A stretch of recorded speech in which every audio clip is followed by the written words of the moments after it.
come si trova a interpretare un personaggio storico, tristemente famoso come Charles Manson? It's complex. It is many feelings. As an actor, I think it's an exciting challenge. That's the way I see it. Is that it's always rewarding to challenge yourself and what am I trying to say? Sorry.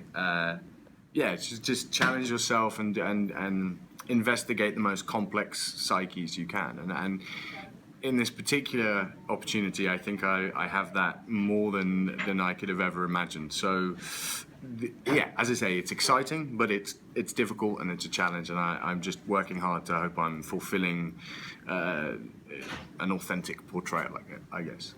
E quali sono i rischi di interpretare, cioè comunque di raccontare una storia così recente? That's a really good question. I think there's several things to think about.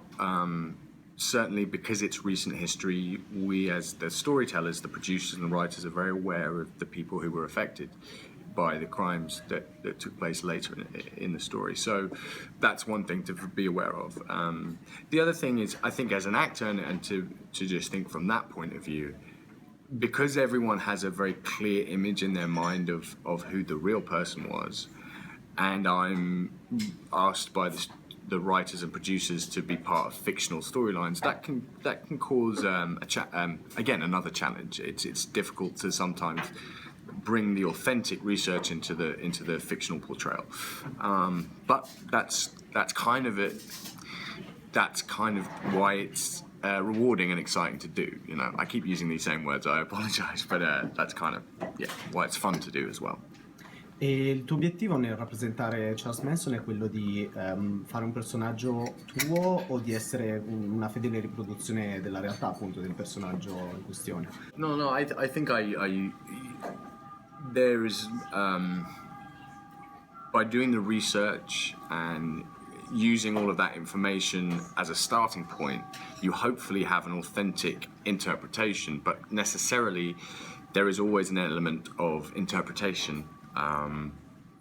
Because the scripts and the stories are given to you by the writers, and they involve fiction and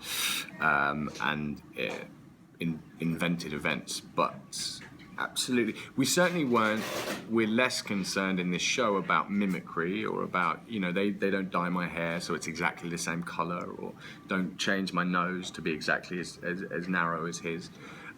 It's more about getting to the essence of what history is dramatic and useful to include in our story about LA, I think.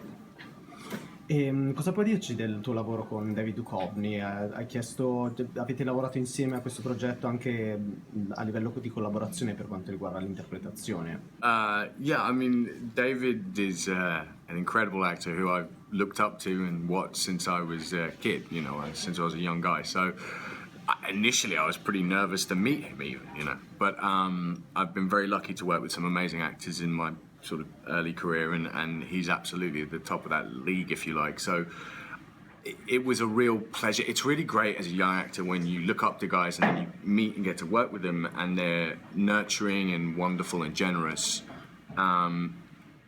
In the scenes, it's pretty intense. You know, we're having kind of confrontations, and that was fun. You know, and you get to learn and to have these intense interactions off the camera, or, you know, off of work stuff. You know, he's just like a really laid back professional guy to hang around with a little bit, and also really funny. He's got a great sense of humor. He's a really funny guy. So yeah, I'm looking forward to seeing him again in a few weeks. So, yeah. E una domanda su un'altra serie che viene trasmessa da Sky Atlantic, alla quale ha partecipato lui ovviamente, che è Game of Thrones. Siccome tutti stanno chiedendo a tutti gli attori di Game of Thrones se Jon Snow è morto o no, la mia domanda in realtà è: Renly Baratheon è morto veramente o no? Oh wow! Well, for good? You know, if I were making the show, I think I would leave him in the afterlife. He's having a wonderful time up in the afterlife, having a great party with all the other dead guys. So we're having too much fun being dead. No, I mean, I think Brienne is carrying his flag so strongly that he doesn't need to come back, which is a shame for me as an actor, because I'd love to come back and hang out again in Belfast with the guys. But so yeah, unfortunately, I think he's pretty dead. Okay. Sadly, thank you very much.